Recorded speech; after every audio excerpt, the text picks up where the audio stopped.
प्रवचन सार जी ग्रंथ अपना चल रहा है। कौन सी गाथा चल रही है, याद है किसी को? आणम ताणम अर्चेश, कौन सी गाथा चल रही है? नहीं, इसको ख्याल में है?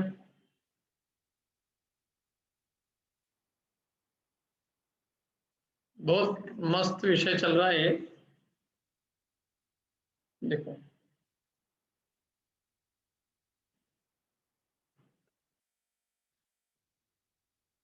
हाँ बोलिए अन्ना जी। 70 होगी, 71 भी है।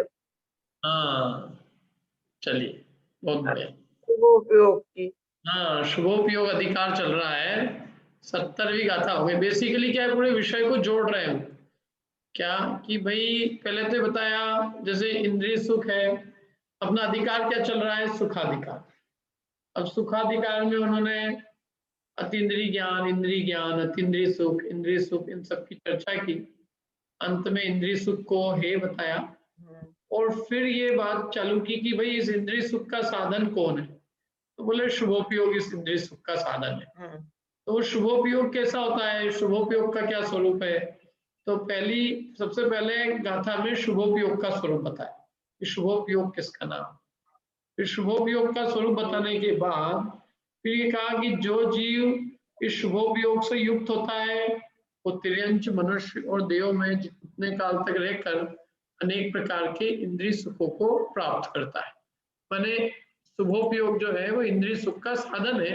इस बात को इस वाली गाथा ने कनेक्ट किया कि जितने काल तक, मतलब शुभोपयोग के फल में जीव जितने काल तक उस पर्याय में रहेगा, उतने काल तक वो अनेक प्रकार के इंद्रिय सुखों को पाएगा।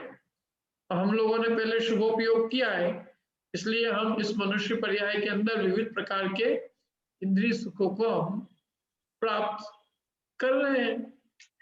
भोगना नहीं भोगना अलग बात है, लेकिन उस सुखत्व की साधनभूत जो पर्याय है, उसमें जितने काल तक है उतने काल तक विविध प्रकार के इंद्रिय सुख उपलब्ध है। क्या समझ में आया ना? अब देखो, इंद्रिय सुख क्या है, ये तो अपन ने पिछली गाथाओं में पढ़ ही लिया, उसका स्वरूप क्या है क्या नहीं है। यहाँ तो ये इंद्रिय सुख का साधन शुभोपयोग है, और शुभोपयोग के निमित्त से जीव विविध प्रकार के इंद्रिय सुखों को प्राप्त करता है, ये बात कही है। अब आगे क्या कहते हैं देखो, इस प्रकार इंद्रिय सुख की अब बात उठाकर अब इंद्रिय सुख को दुख पने में डालते हैं। पहले तो बहुत लॉलीपॉप लगा, हाँ शुभोपयोग से क्या मिलेगा, इंद्रिय सुख है। अब कह रहे हैं वो इंद्रिय सुख, पहले ये तो विचार करें अपन कि वो सुख भी है कि नहीं है। क्या वो इंद्रिय सुख को दुख पने में डालते हैं, ये अधिकार और ये पूरा विषय बहुत जोरदार। हमारे जिंदगी के हमारे जिंदगी से अत्यंत संबंध रखने वाला, हमारी जिंदगी को पलट देने वाला, हमारी लाइफ को दिशा देने वाला, या यूं कहे हमारे, हम जो है ना अपना जीवन जी रहे हैं ना, तो अधिकांश लोग इंद्रिय विषयों के लिए जीवन जी रहे हैं। क्या इंद्रिय विषयों में सुख बुद्धि अधिकांश लोगों की है। तो ऐसे सब जीवों को जिनको इंद्रिय सुखों में सुख, इंद्रिय विषयों में सुख लगता है, जिनके लाइफ का गोल ही पंच इंद्रिय के विषय भोग भोगना है, तो उन सबको ये अधिकार अवश्य अच्छे से पढ़ना चाहिए। अब यहाँ बात उठाई इंद्रिय सुख की, और उसकी बात उठाकर अब इंद्रिय सुख को दुख पन्ने में डालते हैं। मतलब दुख पन्ने में डालते हैं मतलब दुख में डाल रहे हैं क्या? वो इंद्रिय सुख को दुख में डालेंगे, कोई गड्ढा है क्या दुख में डालने का? दुख पन्ने में डालने का मतलब है कि उसको दुख है वो ये सिद्ध करते हैं। समझ में आया? इंद्रिय सुख को दुख सिद्ध करते हैं। देखो गाथा पढ़ते हैं अपन, बहुत बढ़िया गाथा है, मस्त। सोखम सहाव सिद्धम नत्थि सुराणम सिद्धम देशे ते देह वेदनट्ठा रमन्ति विषयेषु रम्येषु।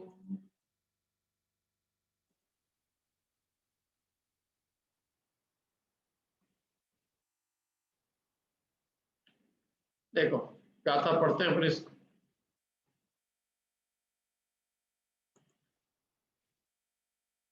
पढ़िए।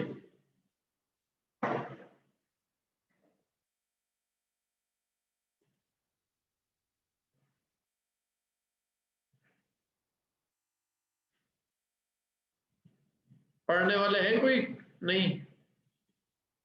मिंटा जी, मिंटा जी भी नहीं है। पढ़िए।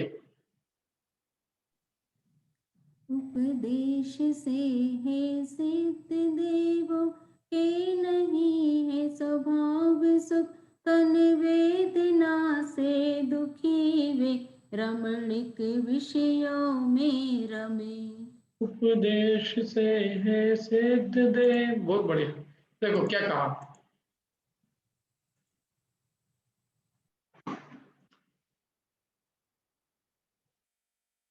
गाथा देख लो पहले हिंदी में आप लोग, फिर मैं उधर प्राकृत से अर्थ बता दूंगा।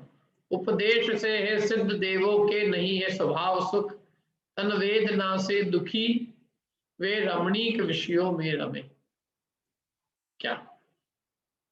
सुखम स्वभाव सिद्धम, स्वभाव सिद्ध सुख नत्थि सुराणम, देवों के नहीं है ये सिद्धम उपदेशे, ये उपदेश में ये बात सिद्ध है।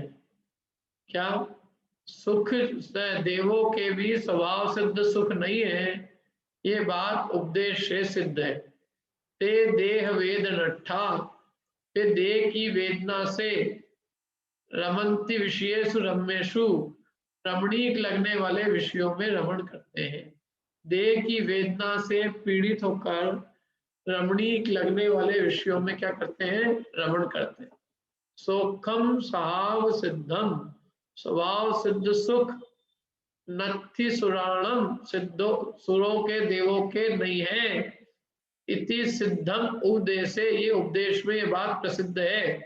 माने ये जिनेंद्र भगवान के उपदेश में, जिनागम में ये बात प्रसिद्ध है कि देवों के भी स्वभाव सिद्ध सुख नहीं है। वे देह की वेदना से, देह वेदन अट्टा, देह की वेदना से आर्त होकर, दुखी होकर, देह की वेदना से पीड़ित होकर रमेशु विषयेषु रमंती, रमणीक लगने वाले विषयों में रमण करते हैं। आया समझ में क्या कहा? गाथा समझ में आई क्या है?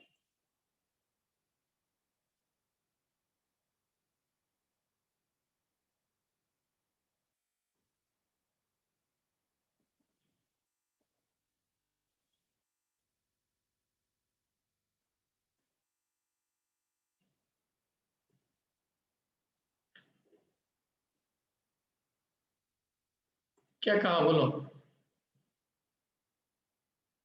अब आवाज आ रही है स्पष्ट मेरी? ये कनेक्शन की प्रॉब्लम हो जाती है, नेट कनेक्शन की, इसका वायर बदलना पड़ेगा और कुछ नहीं। हाँ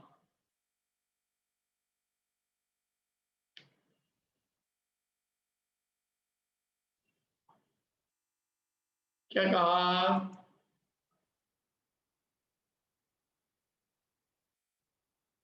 देवों के भी स्वभाव सिद्ध सुख नहीं है, वे देह की वेदना से पीड़ित होकर रमणीक विषयों में रमण करते हैं।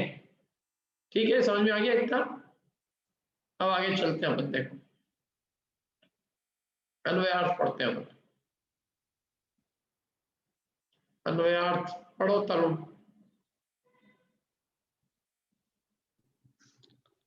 जिनेंद्र देव के उपदेश से सिद्ध है कि देवों के भी स्वभाव सिद्ध सुख नहीं है।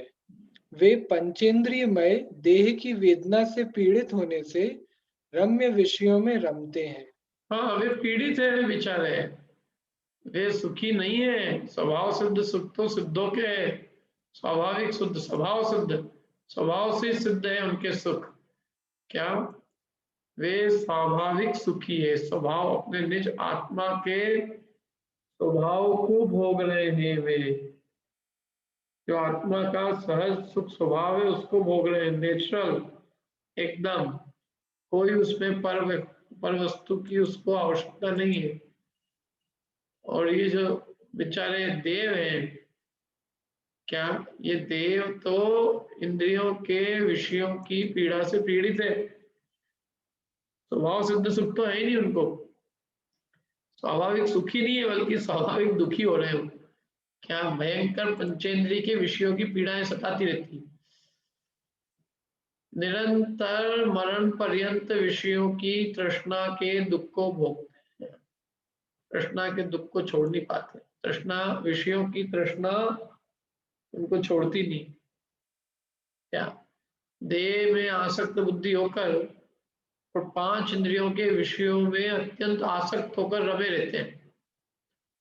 इसलिए देवों के कहाँ है वो सुख जो सिद्धों के तो अपने निज आत्मा का स्वभाव सिद्ध सुख है, कोई बिना पर वस्तु के कोई जो कुछ जो है सो है, कोई कुछ करने की जरूरत नहीं, वहां स्वाभाविक सुख है। और देव बेचारे वो तो वो स्वाभाविक सुख को नहीं भोगते हैं, बल्कि वो तो ये समझते हैं कि बाहर सुख है, तो वे बाहर ही बाहर खोजते रहते हैं और इन विषयों में रमते रहते हैं और विषयों को इकट्ठा कर करके विषयों में गोता लगाते हैं। क्या महा दुखी है ये, देखो एक इतनी सी भूल जीव को कितना डुबा रही है अनादिकाल से, कितनी सी भूल है जीव की, कि सुख बाहर ढूंढ रहा है, बस इस सुख बाहर खोजने की वजह से ये जीव पूरा संसार घूम रहा है, पूरा संसार, कभी यहाँ कभी वहां, कभी यहाँ कभी वहां। जैसे कस्तूरी को केवल इतना सा बोध नहीं है कि मृग को इतना सा बोध नहीं है कि कस्तूरी उसकी नाभि में है, तो पूरे जंगल में बेचारी खोजती फिरती है यहाँ से वहां से। ऐसे ये जीव केवल इतनी सी भूल है इसकी, कितनी सी भूल है साहब, भूल तो आप देखो कितनी सी है, इतनी भूल है कि इसने अपने में नहीं सुख देखा और बाहर देखा। सुख तो अपने में सहज स्वाभाविक था, सहज सहज जीवन जीना सीख जाए, सुखी है। सुख में क्या करना है बता भाई, मेरे को सुख के लिए क्या करना है, कुछ नहीं करना है बेटा, सुखी हूं। लेकिन नहीं, मेरे को लगे नहीं, अरे अभी 25th आ गई है, अब वेकेशन टाइम, हॉलीडे टाइम, कुछ करो सुखी होने के लिए। क्या करो, कुछ करो पंडित जी, कुछ तो करो, तुम्हारे तो पास में दुकानें हैं 56, कुछ तो करो, वहीं चले जाके बैठ जाओ।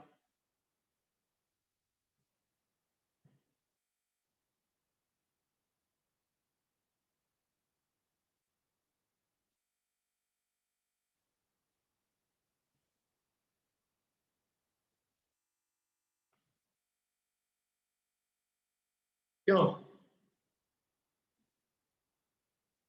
बिना उसके ऐसा लगता है एकदम बहुत कुछ जीवन खाली जा रहा है। क्या आदमी विषय भोगना नहीं है ना, तो उसको लगता है कि मैं अपने जीवन को नष्ट कर रहा हूं। किसी को ये नहीं लगता है कि मैं विषय भोग के जीवन नष्ट कर रहा हूं। विषय नहीं भोग रहे हैं तो जीवन ऐसे ही जाएगा, सूखा सूखा जीवन। तुमने 31st सुखी सुखी मनाई, कुछ गीले ही नहीं हुए तुम। गीले होने का मतलब क्या है, कहाँ गीले हो ठंड में, कि नहीं, गीले का मतलब ये है कि तुमने कुछ तो भोगा ही नहीं। भोग भोगने से आदमी को लगता है कि हाँ हम लाइफ को यूटिलाइज और एंजॉय कर रहे हैं, we are utilizing our life in the best possible manner। क्या, क्यों नूतन जी, लोगों को लगता नहीं है कि आप जो है राजवाड़ा रह रहे हो, राजवाड़ा रहने का सबसे बढ़िया यूज यही है कि रोज सराफा की चाट मंगवाओ, है? कई लोग कहते हैं मेरे से 56 के पास का आनंद ही नहीं भोग रहे हो। मैं कहता हूँ नूतन जी से पूछो कि वो सराफा के पास का कितना आनंद भोग, उनके तो फिर भी खैर सराफा थोड़ा सा दूर है, यहाँ तो यही है। क्या, लेकिन क्या है, देखो दृष्टि की बात है, अपनी उसमें से सुख बुद्धि निकल जाए तो अपने को कचरा पट्टी दिखेगी, और नहीं सुख बुद्धि नहीं मिटे तो वे सारी चीजें हमको सताएगी, निरंतर सताएगी। क्या विषय की वेदना जो है वो पीड़ित करेगी और इसलिए रमते रहेंगे उस। कभी आज विजय चाट हाउस तो कल मधुरम स्वीट्स, क्या करेंगे। और देखो अब इसकी टीका पढ़ते हैं। टीका वैसे बहुत बड़ी नहीं है, सरल है टीका एकदम।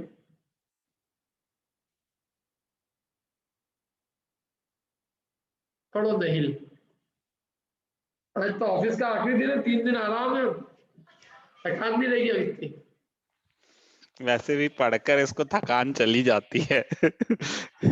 इंद्रिय सुख के भाजनों में प्रधान देव हैं, उनके भी वास्तव में स्वाभाविक सुख नहीं है, उल्टा उनके स्वाभाविक दुख ही दुख देखा जाता है, क्योंकि वे पंचेंद्रिय आत्मक शरीर रूप पिशाच की पीड़ा से परवश होने से भ्रग प्रपात के समान, भृगु प्रताप के समान मनोज्ञ विषयों की ओर दौड़ते हैं। ये भृगु प्रपात क्या है, ये देखो इसका नीचे दिया है। भृगु प्रपात माने अत्यंत दुख से घबरा कर आत्मघात करने के लिए पर्वत के निराधार उच्च शिखर से गिरना, किसी पहाड़ की ऊंची चोटी से गिरना, उसका नाम है भृगु प्रपात। प्रपात माने होता है जल प्रपात, प्रपात माने गिरना, भृगु माने कोई पर्वत का ऊंचा स्थान, पर्वत का उच्च शिखर, उस शिखर से नीचे जंप लगाना। क्या बिना कोई विचारे बस मरने के लिए जंप लगाते लोग ऊपर से। चोरल के पहाड़, चोरल तो कुछ भी नहीं है, कोई छान तो भी अपने जो घाट वाट है घाट पे चढ़ गए ऊपर और वहां से घाट से चढ़ के नीचे कूद गए। इसको कहते हैं भृगु प्रपात। प्रपात माने जल का प्रपात होता है ना, जैसे जल प्रपात, फॉल, वाटरफॉल। तो वाटरफॉल माने फॉल माने गिरना, नीचे, नीचे बहुत नीचे गिरता है। तो ऐसे ही जो है जीव इन पंचेंद्रिय के विषयों में गिर जाता है, झंपापात करता है, बिना सोचे समझे कि क्या होगा, सुख मिलेगा कि नहीं मिलेगा, की और आकुलता बढ़ेगी, तृष्णा बढ़ेगी, कोई विचार नहीं है, बस दुख से घबरा के पर्वत के शिखर से गिरने का नाम है भृगु प्रपात। क्या दुख से घबरा के और बस वहां नीचे नीचे पड़ना। समझ में आ रही बात? मैंने विषयों की पीड़ा, वो इतना दुख लगा, वो क्या करे क्या करे क्या करे क्या करे क्या करे। जैसे कोई दुख से घबरा के आत्मघात करता है कि नहीं करता, सुसाइड, कि भैया क्या है, जा रहे हैं अब हम, क्यों, इस संसार में कुछ सार नहीं है, अब हम जा रहे हैं, हमने देख लिया यहाँ कुछ भी सुख नहीं है, अब हम जा रहे हैं। अब कोई सोचने को ही तैयार नहीं, जाते रहते कितने लोग। क्या ऐसे ये जीव जो है कुछ सोचने को विचारने को तैयार नहीं, पंचेंद्रिय के विषयों में रम रहे हैं। हम तो जा रहे हैं 56, हम तो सराफा जा रहे हैं। अरे रुको तो सही, क्या मिलेगा, ये सोचने का टाइम नहीं। तुम हमारी पार्टी मत बिगाड़ो, पंडित चुपचाप रहे होगी, 31 आ रही है, तुम्हें जरूरत नहीं है। क्या अभी तुम हमको ये क्या सिखा रहे हो है?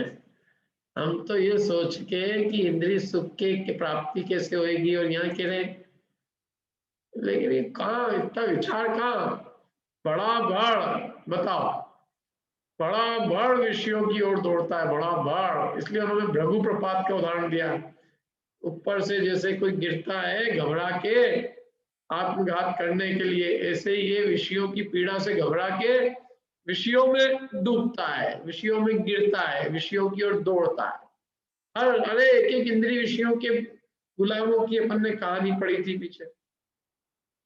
क्या क्या करे, हाथी बेचारा हाथीनी के स्पर्श की पीड़ा से दुखी होके दौड़ता है।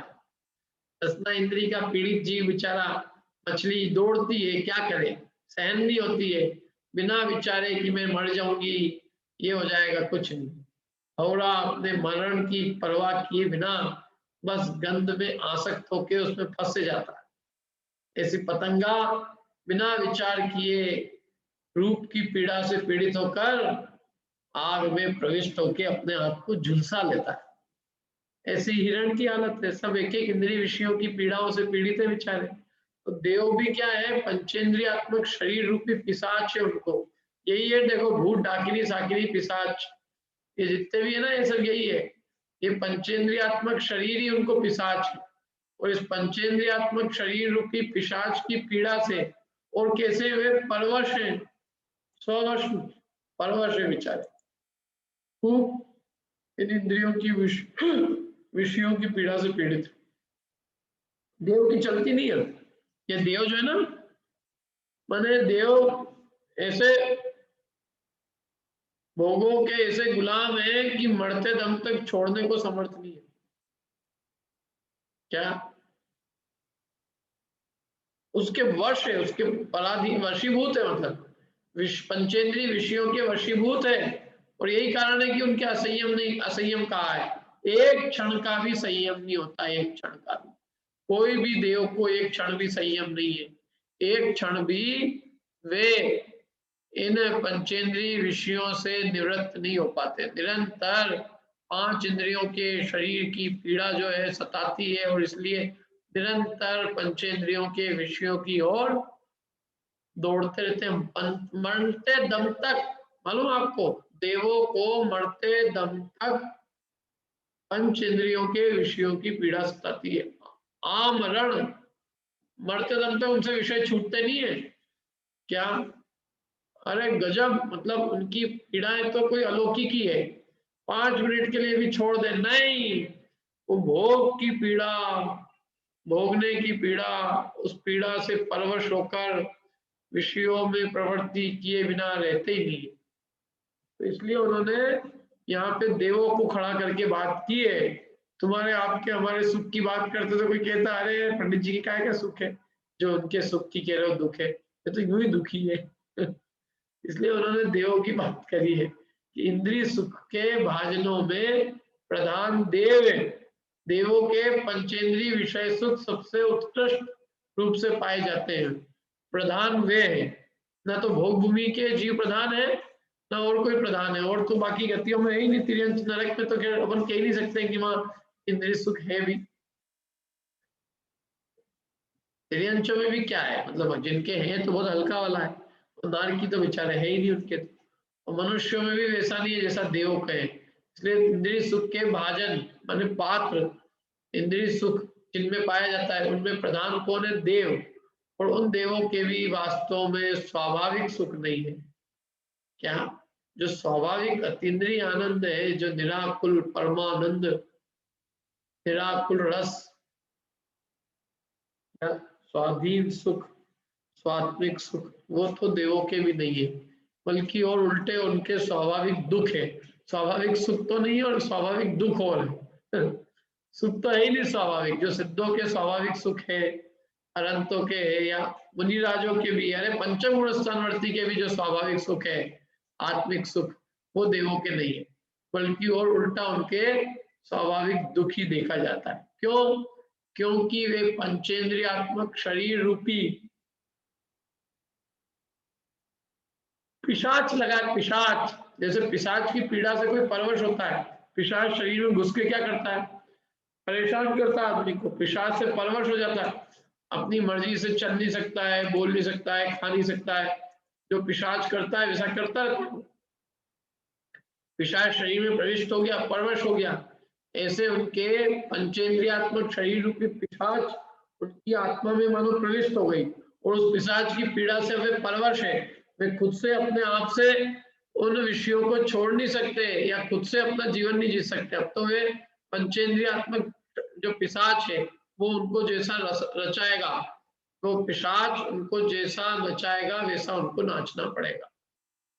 इसलिए वे पंचेंद्रियात्मक शरीर रूपी पिशाच की पीड़ा से परवश होने से, और फिर वो दौड़ते हैं। वो जैसा कहाँ दौड़ते, क्या करें, जैसे पिशाच की पीड़ा से परवश हो गया आदमी, घबरा के बेचारा क्या करे, इधर उधर दौड़ता है। तो ऐसे ये भी भृगु प्रपात के समान, माने वही ऊपर से छलांग लगाना, विषयों में झपट्टा मारना, बिना विचारे विषयों में गिरना, इस प्रकार से विषयों की ओर दौड़ते हैं। भृगु प्रपात के समान मनों की विषयों की ओर दौड़ते हैं। समझ में आई बात? ये देवों की कहानी कह रहे हैं, खूब देव स्वर्गवासी सबको बनना है ना। अरे कुछ नहीं है वहां, सारा संयम चला जाएगा, जितना भी अपन कर रहे हैं, जितना भी मनुष्य पर्याय तो बहुत बढ़िया है। अनंत क्या दुख क्या है? क्या दुख है? कोई दुख नहीं है, सुखी सुख है यहाँ। स्वाभाविक सुख भी भोगना, मैंने सॉरी, ये स्वाभाविक सुख को भोगने के लिए सर्वोत्तम स्थान है, स्वाधीन होने का स्थान है, निजात्मिक सुख पाने का स्थान है, निराकुल अतीन्द्रिय सुख रस का स्वाद देने का ये स्थान है। बताओ, देवों में तो संयम है ही नहीं, यहाँ तो आप अभी मुनि बन सकते हो और आप उस आनंद को चख सकते हो जो बड़े बड़े राजा महाराजाओं को भी उपलब्ध नहीं है। क्या हम वैसी निराकुलता का स्वाद ले सकते हैं? बस हमारे साथ दिक्कत क्या है कि हम यदि इन दो चीजों को छोड़ दें, आत्म के अहित विषय कषाय, एक तो पंचेंद्रिय विषयों की रुचि छूट जाए और दूसरा एक कषाय भाव नष्ट हो जाए कि भाई मैं बड़ा हूँ, ये छोटा है, मैं ऐसा हूँ, वो वैसा है। ये जो भाव है ना, ये बहुत खोटे भाव है, और इसलिए ये भाव छोड़ के और मतलब कषाय रूप भाव और विषयों की इच्छा रूप भाव छोड़ दे तो यहाँ परम सुख है, अनंत सुख है, अनंत। और ये विषय कषाय हम छोड़े जा सकते हैं, इसलिए मनुष्य पर्याय में हम वो सुख भोग सकते हैं जो देवों को भी उपलब्ध नहीं है। देव तो चाहे दुखी है, देव का ज्यादा से ज्यादा गुणस्थान भी होगा तो चौथा, और वो भी कोई जरूरी नहीं, मतलब चौथे के भी संस्कार जो यहाँ से लेके गया होगा, या समझ लो वहां कोई पुरुषार्थ करेगा अलौकिक तो चौथा होगा। बाकी तो देव सब प्रथम गुणस्थानवर्ती मिथ्या दृष्टि है, सब विषय में मगन है। क्या देवों को मैं एक ही बात कहता हूँ कि देव जो है वे अपने अपने काम में उलझे हैं, उनके उनके विषयों के भोगों की प्रवृत्ति चलती रहती है, उनको फुर्सत कहाँ है। कई लोग कहते हैं वो आए नहीं हमारे देखने, हमारे पिताजी मर गए, हमारा पूछने नहीं आते। वो कब पूछने आए, उनके तो नंदनवन घूमने से फुर्सत नहीं। क्या वो यहाँ क्या है, वो यहाँ कोरोना के टाइम पे कोई क्यों आएगा वैसे भी, भले ही एक शरीर हो, लगेगा नहीं, उसमें बात सही है, लेकिन भाई बात तो ये है कि यहाँ ऐसी चीज है क्या इसके लिए जीव यहाँ है। देखो आज आपके पास भी बहुत सारे विषय भोग होंगे ना सामने, तो आप अपने पूर्व के लोगों के पास जाओगे भी नहीं। बोलो आप अपने गांव कितनी बार जाते हो? क्यों? अरे पंडित जी यही इंदौर में ही अभी पहले 56 घूमना है, फिर सराफा घूमना है, बहुत चीजें हैं यहीं, यहीं से फुर्सत मिले तो हम कुछ दूसरी चीज सोचे। देखो धन, एक तो धन आता रहे तो आदमी को फुर्सत नहीं मिलती है, दूसरा विषय भोग भोगता रहे तो फुर्सत नहीं मिलती, तो इसीलिए लोगों से शहर नहीं छूटता, क्योंकि यहाँ दोनों कार्यों की पूर्ति होती है। यहाँ हमारे कस्टमर आ रहे हैं, क्लाइंट आ रहे हैं, बिजनेस चल रहा है, छूटेगा नहीं। अथवा यहाँ हमें विषयों के भोगों की पूर्ति हो रही है तो हमसे इंदौर नहीं छूटेगा। क्या ऐसे देवों से, देव जो है पंचेंद्रिय विषयों में मगन है, यहाँ आने का एक समय का भी विकल्प ही नहीं आता है कि चलो यहाँ आके देखें। क्या देखें, यहाँ कुछ भी तो नहीं है जिसको आके देखने के लिए आए हो। अमेरिका वाला हिंदुस्तान देखने नहीं आता, बोलो क्यों? सब है ही क्या, ये तो बहुत कुछ है। फिर भी खैर ये तो एक जनरल उदाहरण दिया मैंने कि उसको ही ये याद नहीं आती है जब वो विषयों में रमता है। तो ये जो देव है ये तो उनकी गति भी वही है, उनका स्थान भी वही है, उनकी तो जैसे उनकी तो जन्मभूमि हुई है, उनका तो स्वाधीन, उनका ही देश है वो यहाँ क्यों आए? बोलो नहीं। भैया पर जैसे अभी कोई का मरण हुआ और वो देव गति में गया, तो पूर्व में तो उसका राग का वासना रहता होगा, एकदम कैसे राग टूट जाता होगा? अरे अभी देखो मेल भाई, अभी आपको 10 करोड़ का बिजनेस मिल जाए तो आप क्लास ही भूल जाओगे। पता नहीं नहीं। मिल नहीं रहा है, ये बहुत पुण्य का होता है कि तुम्हारे को 10 करोड़ नहीं मिल रहे। अति पुण्य उदय में माया, प्रभु रुपया पैसा न पाया क्या, और रुपया पैसा जो पाया तो मंदिर को छोड़ा, मंदिर न पाया। अति पुण्य उदय में माया, प्रभु रुपया पैसा न पाया। सही कह रहा हूं मैं आपको, भले ही मेरी बात ऐसी लगती हो, हमारा जिस जाति का पुण्य वो बहुत उत्कृष्ट जाति का है, जो हमको अपने आप धर्म में लगाए रखता है क्या। नहीं तो आपको यदि एक इंडस्ट्री, आपके पिताजी ऐसी, आप ऐसे बापू के घर में पैदा होते जिसके घर में इंडस्ट्री होती, तो क्या करते आप? यहाँ स्वाध्याय सुनते, क्लास में बैठे होते,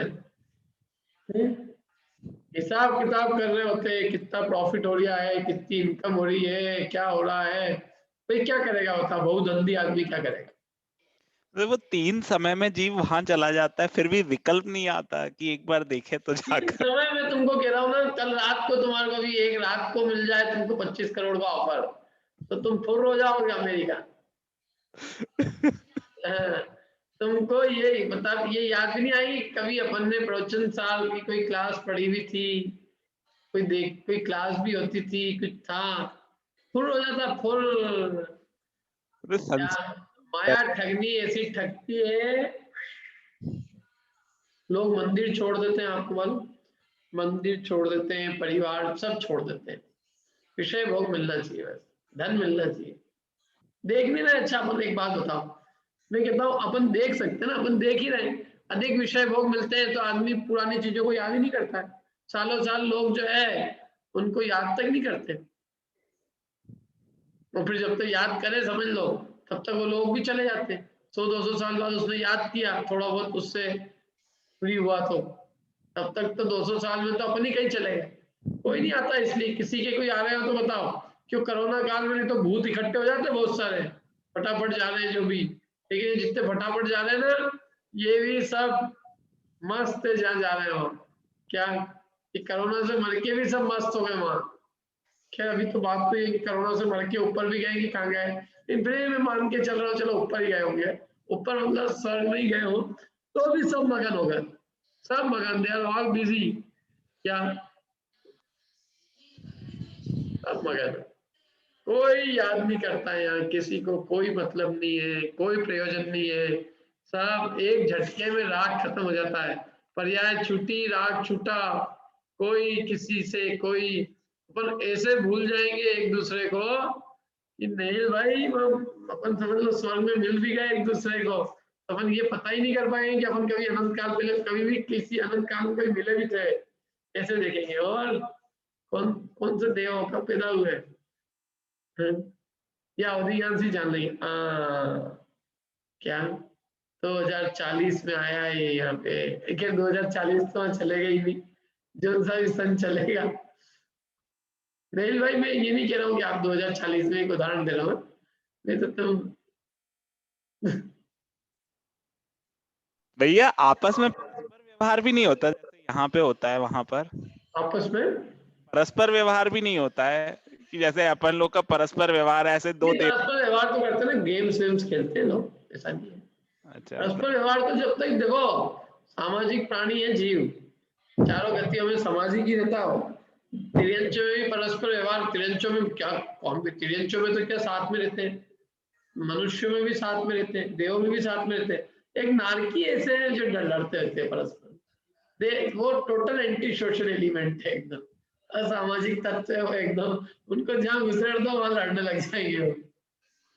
बाकी 3 गति तो सामाजिक प्राणी है, 3 गति के मतलब एक्चुअल में इसी वजह से ये देव नरक गति इसी हिसाब से बनी है कि भैया जो असामाजिक तत्व है वो इन जगह डिस्टर्ब नहीं करे, तो उसकी एक अलग स्पेशल प्लेस है।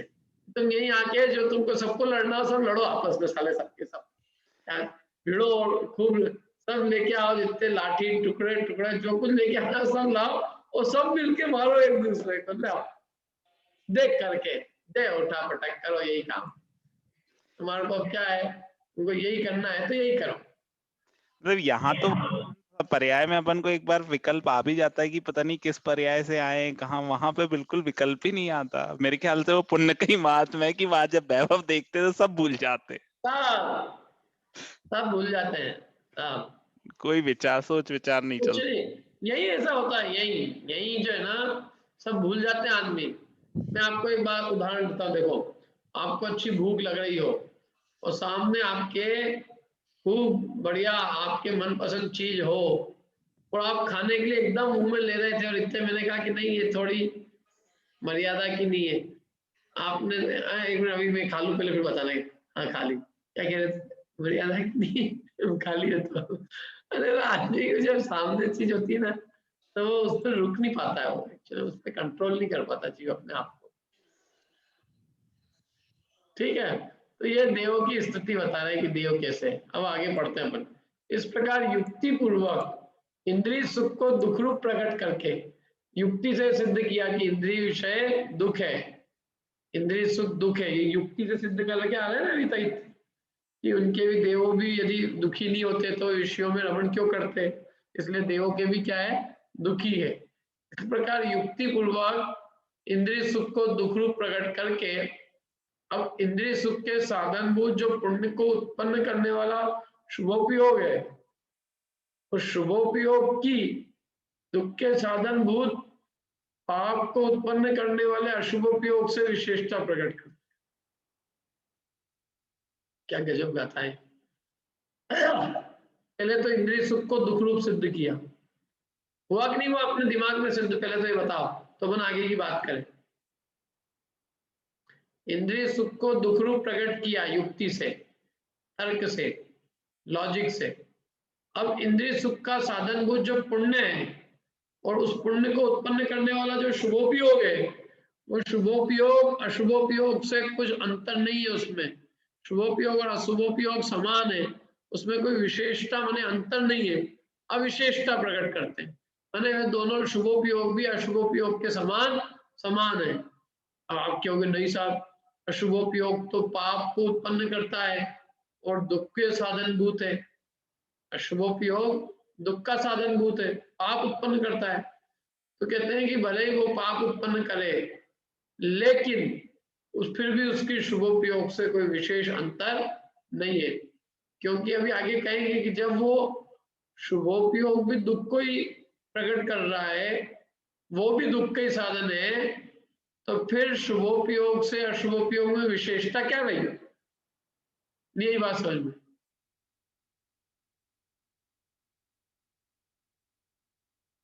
क्या जब इंद्रिय सुख का साधनभूत पुण्य है, पुण्य को उत्पन्न करने वाला शुभोपयोग है, तो जब वो शुभोपयोग भी यही सिद्ध कर ले, वो शुभोपयोग भी जब वास्तविक सुख को उत्पन्न नहीं करता है, दुखी प्रकट करता है, क्योंकि शुभोपयोग से इंद्रिय सुख मिलता है, वो इंद्रिय सुख को दुख रूप प्रकट किया। तो इसका मतलब ये हुआ कि शुभोपयोग से दुखी प्राप्त हुआ। जब दुखी प्राप्त हुआ तो जो दुख का साधन है ऐसा अशुभोपयोग, उससे अविशेषता बने उससे, और उसमें कोई अंतर नहीं रहा फिर, क्योंकि ये दोनों ही दुख के कारण है। भाई अब तक हम ये समझ रहे थे चलो शुभोपयोग सुख का कारण है, तो उसमें हम अपनी प्रवृत्ति कर रहे थे, जबरदस्त डूब रहे थे, उसको हित रूप मान रहे थे, सब कर रहे थे। अब जब इंद्रिय सुख को ही दुख रूप प्रकट कर दिया तो इंद्रिय के साधनभूत, इंद्रिय सुख के साधनभूत जो पुण्य है और उस पुण्य को जो उत्पन्न करने वाला शुभोपयोग है, उस शुभोपयोग की दुख के साधनभूत पाप को उत्पन्न करने वाले अशुभोपयोग से अविशेषता। विशेषता का मतलब है समानता, अर्थात एक पना, अंतर नहीं है। ये कह रहे हैं शुभोपयोग और अशुभोपयोग में बहुत विशेष अंतर नहीं है, ये प्रकट करते हैं, क्योंकि दोनों ही दुख के कारण है, इसलिए उन दोनों में अंतर क्या हुआ? जब वो भी दुख भी मिल रही है उससे भी इससे भी दुखी मिल रहा है। अरे जब शुभोपयोग भी दुख का ही साधन है, शुभोपयोग से क्या मिल रहा है पिंटा जी? इंद्रिय सुख। और अभी अपन इतना पढ़ के आए कि इंद्रिय सुख भी क्या है? दुख। तो शुभोपयोग से भी क्या मिला? दुख ही। तो जब शुभोपयोग से भी दुख ही मिला तो फिर वो शुभोपयोग अशुभोपयोग से अलग क्या हुआ?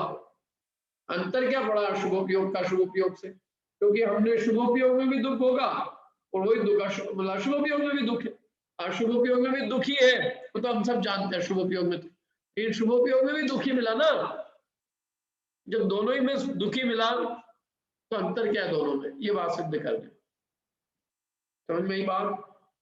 गाथा पढ़ते हैं।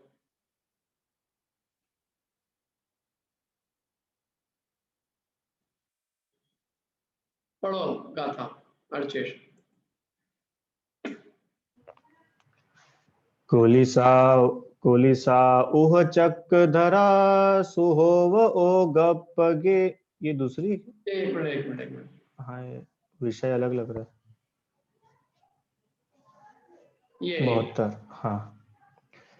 नर नारयतिर्यसुरा भजन्ति जदि देह संभवं दुःखं किह सो सुहोव असुहो उव ओ गोहवदि जीवाडम्। बहुत बढ़िया।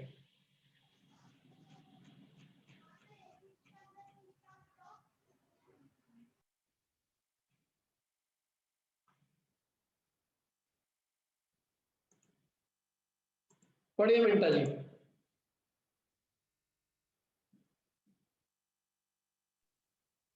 ये गाथा। एक सेकंड पढ़िए। नर नार की तिर्यंच सुर यदि देह संभव दुख को अनुभव करे तो फिर कहो उपयोग कैसे शुभ अशुभ। क्या बढ़िया बात कही देखो। नर नार की तिर्यंच सुर, चारों ही गति के जीव ले लिए, यदि ये देह से उत्पन्न होने वाले दुख को ही अनुभव करते हैं, चाहे पुण्य के उदय वाले हों चाहे पाप के उदय वाले हों, ये सब देह के द्वारा होने वाले यदि देह के द्वारा होने वाले दुख को यदि अनुभव कर रहे हैं, देह से संभव दुख को ही अनुभव कर रहे हैं, तो फिर कहो कि उस उपयोग में शुभ और अशुभ की व्यवस्था कैसे रहेगी। क्योंकि जब दोनों ही दुख के कारण है, अब देवगति है, देवगति अपने को लगता है सुखी हो गई होगी, लेकिन जब देवगति में भी देह तो है ना, देवगति में भी, और यदि देह जन्य दुख वहां भी है तो फिर बताओ वहां भी दुखी हुआ ना। और यदि वहां भी दुखी है तो फिर वो उपयोग को शुभ कैसे कहें। हम तो हमारे हिसाब से तो वो भी उपयोग कैसा है, अशुभ उपयोगी है। देखो पढ़ते हैं ये तो यार। हाँ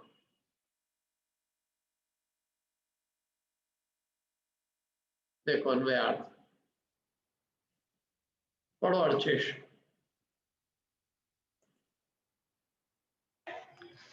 मनुष्य, नारकी, तिर्यंच और देव सभी यदि देहोत्पन्न दुखों को अनुभव करते हैं, तो जीवों का वह शुद्धोपयोग से विलक्षण अशुद्धोपयोग शुभ और अशुभ दो प्रकार का कैसे है, अर्थात नहीं है।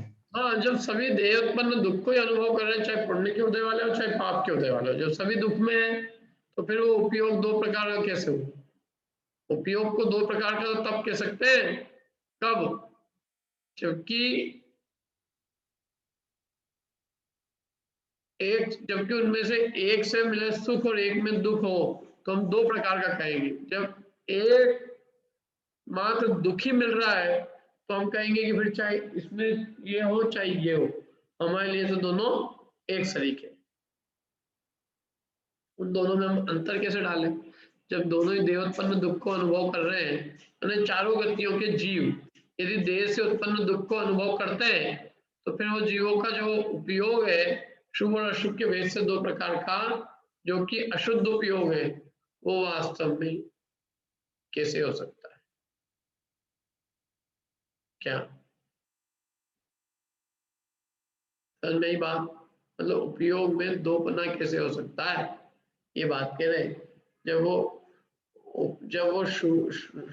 दुख को ही दे रहा है तो फिर वो शुभोपयोग का है का। शुभोपयोग तो तब कहते हैं जब वो देहोत्पन्न दुख नहीं देता, लेकिन शुभोपयोग से भी अपने को दुख ही मिल रहा है, तो फिर उस उपयोग का नाम शुभ का है का। समझ में आई बात। चले आगे देखो टीका, टीका पढ़ते हैं अपन।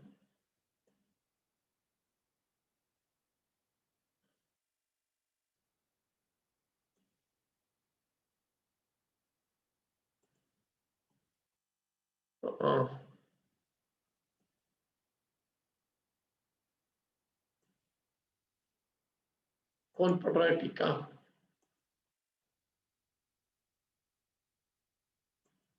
किसको इच्छा है।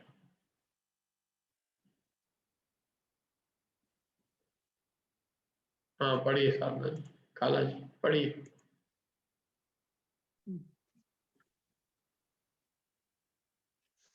यदि टीका।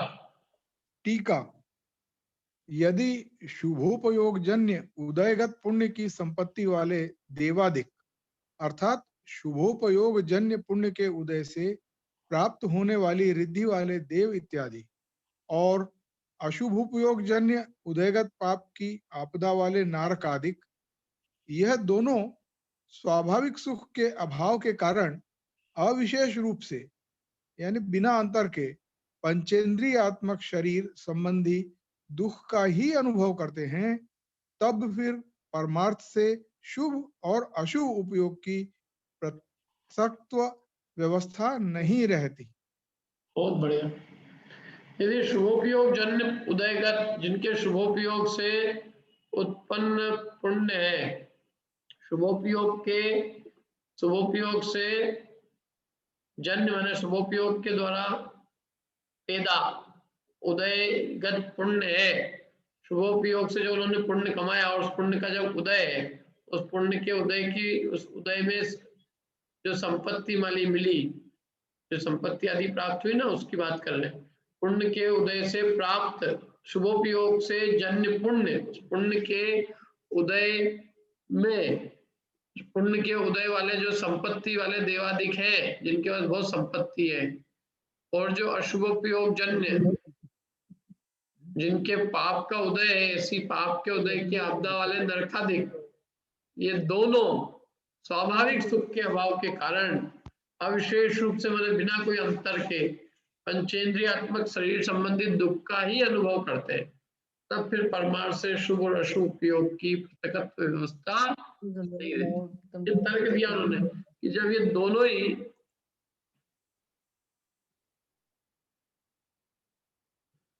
ये दोनों ही स्वाभाविक सुख के अभाव रूप है, और जब दोनों ही जीव ये पंचेंद्रियात्मक शरीर संबंधित दुख को ही अनुभव रहे हैं, तो फिर उपयोग के ऐसे दो भेद काय के, शुभ और अशुभ, सभी एक ही नाम दो।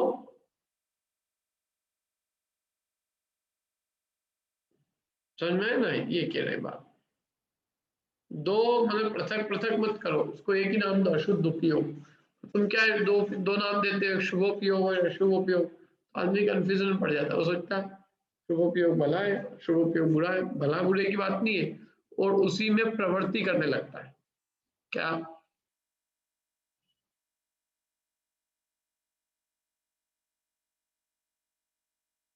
देखो टीका पढ़ते हैं अपन। यदि शुभोपयोग से उत्पन्न पुण्य के उदय की संपत्ति वाले देवादिक और अशुभोपयोग जन्य उदयगत पाप की आपदा वाले नारकादिक, यदि ये दोनों स्वाभाविक सुख के अभाव, यदि दोनों को स्वाभाविक सुख नहीं है और दोनों ही बिना कोई अंतर के पंचेंद्रियात्मक शरीर के संबंधित दुख का ही अनुभव कर रहे हैं, दोनों को विषयों की तृष्णा ही दुखी कर रही है, तब फिर परमार्थ से उपयोग दो का हुए। वही देवों के तो अपन के दो शुभ उपयोग, नारकियों के अशुभ उपयोग। तो ऐसे वास्तव में देखा जाए तो शुभ और अशुभ उपयोग की दो पने की व्यवस्था नहीं रहती, मैंने इन दोनों में पृथकता नहीं रहती, ये दोनों एक होके एक नाम दे इनका अशुद्ध उपयोग। ये शुभोपयोग और अशुभोपयोग दो नाम मत दो, ये लोग भ्रम में पड़ जाते हैं क्या। इसलिए इन दोनों का दो नाम देने से क्या होता है, लोगों को लगता है फिर अशुभोपयोग तो छोड़ने का है, शुभोपयोग ग्रहण करने का है। तो कह रहे हैं कि नाम ही दो मत दो, इन दोनों का एक ही नाम दो, अशुद्धोपयोग।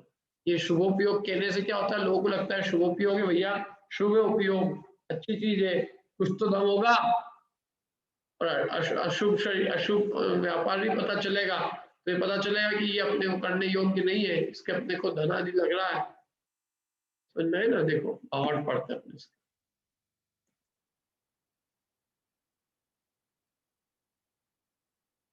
पढ़ो, किसको पढ़ना है।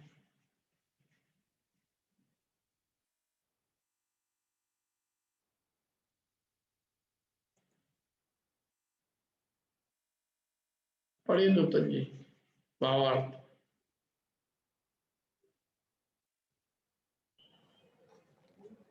शुभोपयोग जन्य पुण्य के फल रूप में देवादिक की संपदाएं मिलती है, और अशुभोपयोग जन्य पाप के फल रूप में नरकादि की आपदाएं मिलती है, किंतु वे देवादिक तथा नरकादिक दोनों परमार्थ से दुखी है।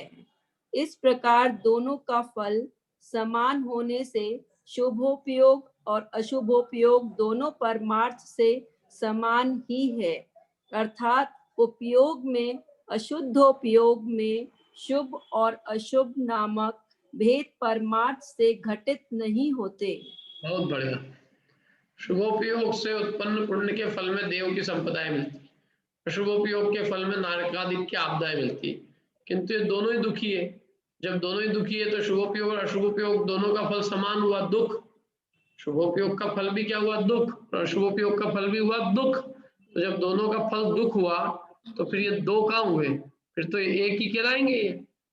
दो तो तब होते जब एक का फल दुख होता, एक का फल सुख होता, लेकिन जब दोनों का फल समान है, दुख है, फिर उपयोग के अंदर ऐसे दो भेद घटित नहीं होते कि एक उपयोग को तो हम कहें शुभ और एक को अशुभ। हम तो दोनों को अशुद्ध उपयोग नाम देंगे। इनमें देखो परस्पर विरुद्ध नाम है, लेकिन नाम परस्पर विरुद्ध होने पर भी ये दोनों काम तो एक ही कर रहे हैं, तो फिर ये दो नाम कैसे कहें हम? ये तो दोनों का एक ही नाम करके अशुद्ध उपयोग कर दो। क्या दोनों का फल समान है? भले वो एक में अपने को ऊपर से ऐसा दिखता है कि सुखी है और एक में ऐसा लगता है दुखी है, लेकिन अंतरंग से दुखी दोनों है। जब दोनों ही दुखी है तो शुभोपयोग ने भी कौन सा बहुत निहाल कर दिया, उसके साथ भी जीव दुखी रहा ना। इससे तो ऐसे शुभोपयोग को धिक्कार हो। क्या जो शुभोपयोग शुद्धोपयोग की प्राप्ति करवाए वो है, बाकी तो क्या है? देखो समझ में आया ना? सही रखते हैं, अपन के प्रश्न तो पूछ लीजिए।